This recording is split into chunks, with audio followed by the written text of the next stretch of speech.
Here's what nobody tells you about learning English fast.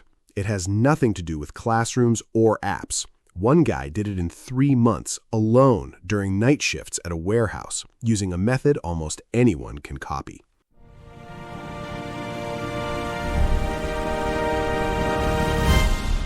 "3 months. No classroom, no teacher, just a warehouse, a pair of earbuds, and 8 hours of silence to fill every single night." And by the end of it, he was having full conversations with customers, joking with coworkers, understanding movies without subtitles. Today, we're breaking down exactly how he did it, step by step, because the method is way simpler than he'd think. So this guy, we'll call him Dmitry, moved from Ukraine to work in a distribution center. Overnight shifts, stocking shelves, driving a forklift. His English when he landed was basically nothing. He could say hello and thank you, and that was about it. Right, and normally we'd expect that to be a nightmare situation for learning a language. You're isolated, you're tired, you're working with your hands. Not exactly a classroom setup. Exactly. But here's the twist. That isolation ended up being his biggest advantage, not his biggest obstacle. Because for 8 hours a night, 5 nights a week, his brain had nothing else to do except absorb English. This actually connects to something I think about a lot with Spanish. When I'm just sitting there trying to memorize vocabulary from a textbook, it barely sticks. But when I'm doing something repetitive, folding laundry, walking, and I've got a Spanish podcast running in the background, somehow it sinks in so much easier. That's not a coincidence, Emma. There's actual research behind that. Stephen Krashen, one of the biggest names in language acquisition, talks about something called the input hypothesis. The basic idea is that we acquire language not by memorizing rules, but by understanding messages that are just slightly above our current level. He calls it comprehensible input. So it's not about drilling grammar tables. Not at all. Krashen's argument is that grammar study can help you edit and polish, but it's not what actually builds your instinct for the language. The instinct comes from hearing and reading huge amounts of input you mostly understand, with just enough new material mixed in to stretch you. Which explains why Dmitry's night shifts worked so well. He wasn't sitting down with a workbook. He was getting hours and hours of real, continuous English exposure every single night. Right, but here's the part people usually get wrong when they hear this story. They think, oh, he just had English playing in the background and it magically clicked. That's not what happened. He was doing something very specific and very intentional.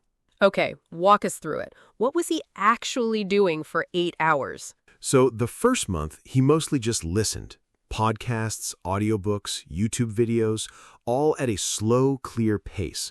He picked content meant for beginners, things with simple vocabulary and lots of repetition. And critically, he picked topics he already cared about. He loved basketball, so he found beginner-level English commentary on basketball. He loved cooking, so he found simple recipe videos in English. That's smart, because when you already understand the topic, your brain fills in gaps automatically. You're not trying to learn the language and the subject at the same time. Exactly. And this connects to a concept from cognitive psychologist Alan Baddeley, who studied something called the phonological loop. It's basically the part of your working memory responsible for holding on to sounds and words for a few seconds while your brain processes them. When the topic is unfamiliar, that loop gets overloaded fast because you're using all your mental energy just figuring out what's happening. But when the topic is familiar, you free up that mental space specifically for the language itself. That's exactly how it felt for me learning Spanish, actually. When I tried watching Spanish news, I was lost within 10 seconds. But cooking videos in Spanish, I could follow along because I already knew what a recipe was supposed to look like. So that's phase 1. Pure listening, low pressure, familiar topics. But by month 2, Dmitry added something crucial. He started talking to himself. Talking to himself out loud during his shift. Quietly, under his breath while he worked. He'd hear a phrase in a podcast, pause it in his head, and repeat the phrase out loud, not translating it into Ukrainian and back, just repeating the English sound pattern as closely as he could. That's shadowing.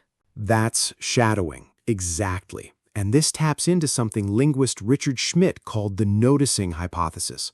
His argument is that you can't acquire a piece of language unless you consciously notice it first. Passive exposure alone isn't enough. The moment Dmitri stopped and repeated a phrase, he was forcing himself to notice the exact rhythm, the exact stress pattern, the exact word choice, instead of letting it just wash over him. So the repeating wasn't really about pronunciation practice. It was about forcing his brain to pay attention. Precisely. And there's a second layer to this too. Swain, another major researcher in this field, developed what's called the output hypothesis. Her point is that simply understanding language isn't the same as being able to produce it. You can recognize 1,000 words on a page and still freeze up trying to say a sentence, because speaking forces you to notice gaps in your own knowledge that listening alone never reveals. Which is exactly why Dmitri talking to himself mattered so much. He wasn't just absorbing, he was rehearsing production even with no one there to correct him. And here's a detail I love. He started narrating his own actions during his shift, literally saying things like, "I am lifting this box," or "I am checking this label," in English, out loud, to himself, over and over.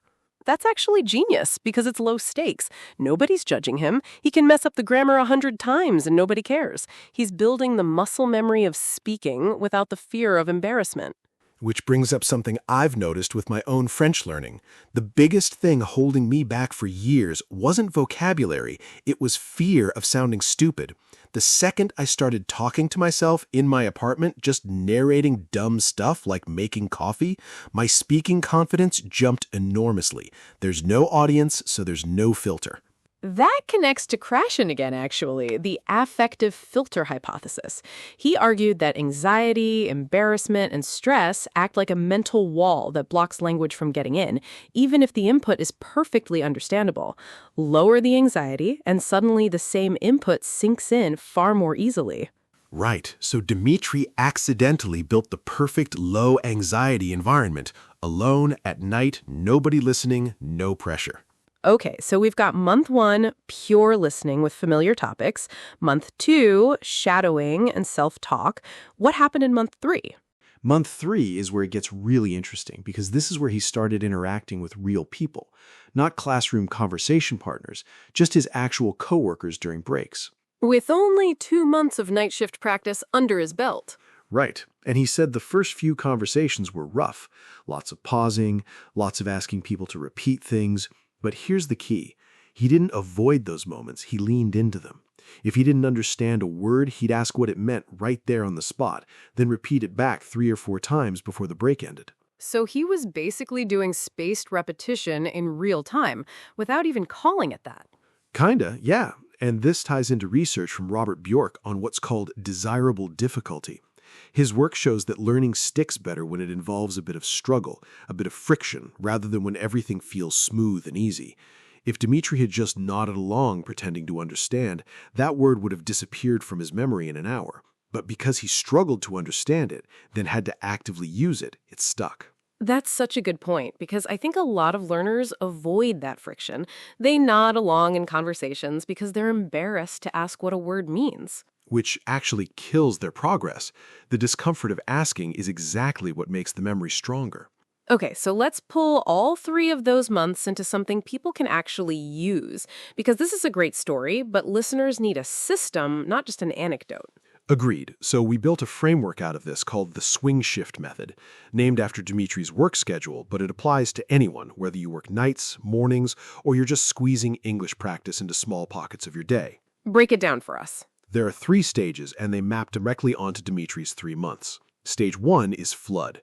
You immerse yourself in comprehensible input on topics you already love at a pace slightly below where you'd naturally choose, so you're understanding almost everything with just a little stretch. Stage 2. Stage 2 is echo. You take short phrases from what you're listening to and repeat them out loud, immediately, in the moment. Not later, not from memory, right after you hear them. This is the noticing and shadowing piece. And stage 3. Stage 3 is friction. You deliberately put yourself in situations where you have to produce the language with a real person, even briefly, even if it's uncomfortable. And when you hit a word you don't know, you stop and ask right then instead of letting it slide. Flood, echo, friction. I actually really like that because it's not about finding hours of free time you don't have. It's about layering these 3 habits into time you already have, whether that's a commute, a work shift, or even doing dishes. Exactly. And none of it requires a classroom or an app subscription. Dimitri did this with a phone, some free podcasts, and a job he already had. All right, before we wrap up, let's review some of the vocabulary that came up in this conversation, because there were some great words in here for anyone building their English. First one, comprehensible. It means something that can be understood. We used it in the phrase comprehensible input, meaning language input you're able to understand, even if it's not perfect. Second one, isolation. This means being separate or alone, cut off from others. We talked about Dimitri's isolation during his night shifts. Third, overload. This means too much of something at once, more than a system can handle. We talked about the brain getting overloaded when the topic is unfamiliar. Fourth, shadowing. In language learning, this specifically means listening to speech and repeating it immediately, matching the rhythm and pronunciation as closely as possible. Fifth, friction.